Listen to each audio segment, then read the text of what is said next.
ഒരു മഹായുദ്ധത്തിനുള്ള നമ്മുടെ പുറപ്പാടാണ് ഇന്നിവിടെ ഈ തൊടുപുഴയിൽ ഈ വലിയ സമ്മേളനത്തിൽ വെച്ച് ആരംഭിക്കുന്നത്.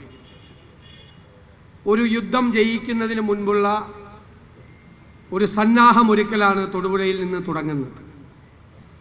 ഈ തൊടുപുഴയുടെ മണ്ണിൽ നിന്നും ആരംഭിക്കുന്ന ഈ പുറപ്പാട് ഈ യുദ്ധം ജയിച്ച് നമ്മൾ മടങ്ങി വരും, ഒരു സംശയവുമില്ല.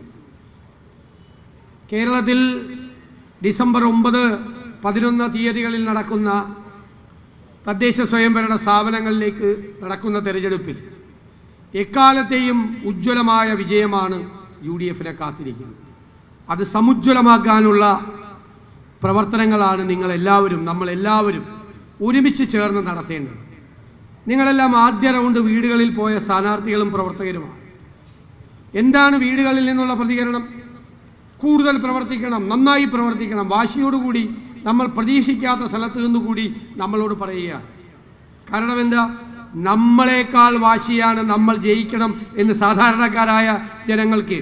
നമ്മളെ ജയിപ്പിക്കണം എന്നതിനേക്കാൾ ഉപരിയായി ഇവരെ തോൽപ്പിക്കണം, അത്രമാത്രം ജനങ്ങൾ വെറുക്കുന്നൊരു ഗവൺമെൻറ്റായി ഈ ഗവൺമെൻറ് മാറിയിരിക്കുക.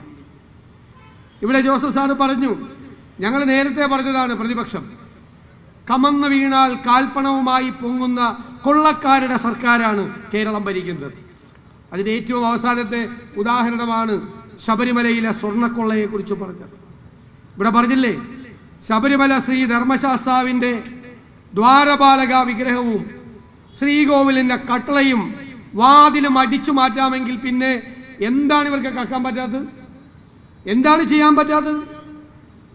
ദ്വാരപാലക വിഗ്രഹം കൊണ്ടുപോയി ഒരു കോടീശ്വരന് വിൽക്കുകയും അതിൻ്റെ വ്യാജ ചെമ്പുപാളി ഉണ്ടാക്കി മദ്രാസിൽ കൊണ്ടുപോയി സ്വർണം പൊതിഞ്ഞ സംഭവം സ്വർണം പൂശി തിരിച്ചു കൊണ്ടുവരികയാണ്. എന്നിട്ട് എല്ലാം ഒളിച്ചു വെച്ചു. അവർക്കറിയാമായിരുന്നു വലിയ മോഷണം നടന്നു എന്ന്. ഞാനതിന് ചോദിച്ചു, തമാശയായി ചോദിച്ചു, സാധാരണ കള്ളന്മാർ എന്ത് ചെയ്യും? അവരൊരു വീട്ടിൽ കയറി ഒരു 25 പവൻ മോഷ്ടിച്ചു എന്ന് കരുതുക. പോലീസൊക്കെ വന്ന് കൂടും. ആൾക്കൂട്ടത്തിൻ്റെ ഇടയിൽ കള്ളനുണ്ടാവും. കള്ളനായിരിക്കും ഏറ്റവും വലിയ ഉത്കണ്ഠ, എന്താണ് സംഭവിച്ചത് എന്ന്. കുറെ നാൾ കഴിയുമ്പോൾ പോലീസിന് തെളിവില്ല, ഒരു തെളിവ് കിട്ടില്ല, ആളെ കിട്ടുന്നില്ല. അപ്പം നമ്മുടെ ഈ കള്ളൻ എന്ത് ചെയ്യും? കള്ളൻ വീണ്ടും കക്കും, വീണ്ടും അടുത്ത വീട്ടിൽ കയറും. ഇല്ലേ? ഇതല്ലേ സംഭവിക്കാറുള്ളത്? അത് തന്നെയാണ് ശബരിമലയിൽ സംഭവിച്ചത്. വലിയ കൊള്ള 2019 നടന്നത് ഇവർക്കെല്ലാം അറിയാമായിരുന്നു. അതാരും അറിഞ്ഞില്ല എന്ന് കണ്ടപ്പോൾ ഇവർ 2024 ഇവരുണ്ടാക്കിയ വ്യാജ ചെമ്പുപാളിയിൽ സ്വർണം പൂശിയ ദ്വാരപാലക ശില്പം പഴയ ഉണ്ണികൃഷ്ണൻ പോറ്റിയെ വിളിച്ചു വരുത്തി വീണ്ടും പൂശാൻ കൊടുത്തു വിട്ടു. വീണ്ടും കക്കാൻ പോയതാണ്.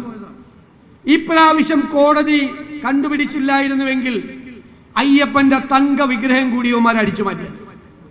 അത് ശ്രീ രമേശ് ചെന്നിത്തല പറഞ്ഞതുപോലെ അയ്യപ്പനത് മനസ്സിലാക്കിയത് കൊണ്ടാണ്, അയ്യപ്പന്റെ ഇടപെടലാണ് കോടതിയിലൂടെ പുറത്തു വന്നത്.